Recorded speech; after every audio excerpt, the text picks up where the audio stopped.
महायांत्रिक युग में सबसे बड़ी हानि क्या हुई? धर्म का पहला लक्षण मनुस्मृति में क्या है? नारद परिव्राजकोपनिषद में धर्म का पहला लक्षण क्या है? धृति, धैर्य। सन्मार्ग पर चलने के लिए, राजनीति के मार्ग पर चलने के लिए भी धैर्य चाहिए।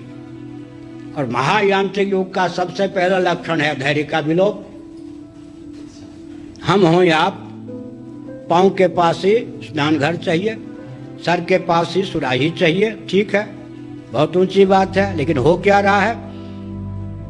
इन सुविधाओं के बीच में पलते पलते रमते रमते हो क्या रहा है?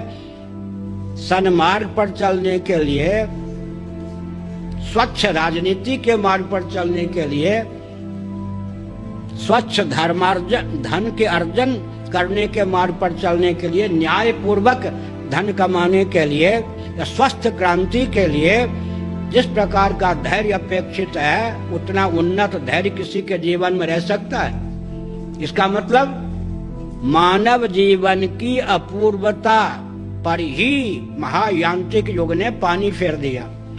इस महायांत्रिक युग ने हमको इतना सुविधा का आदी बना दिया कि हम न्याय के मार्ग पर, सत्य के मार्ग पर, स्वस्थ क्रांति के मार्ग पर, संयम के मार्ग पर चलने योग्य ही नहीं रह गए।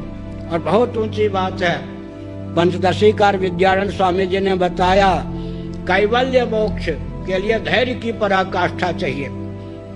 वैकुंठ इत्यादि लोकों की प्राप्ति के लिए बहुत ऊंचा तप त्याग, मरने के बाद वैकुंठ होगा ना, लेकिन स्वर्ग की प्राप्ति के लिए भी कम पूंजी पुण्य की नहीं चाहिए। छोड़ दीजिए स्वर्ग इत्यादि की बात, संयम पूर्वक अंतिम सांस तक आनंद पूर्वक जीवन बिताने के लिए भी बहुत संयम और धैर्य की आवश्यकता है।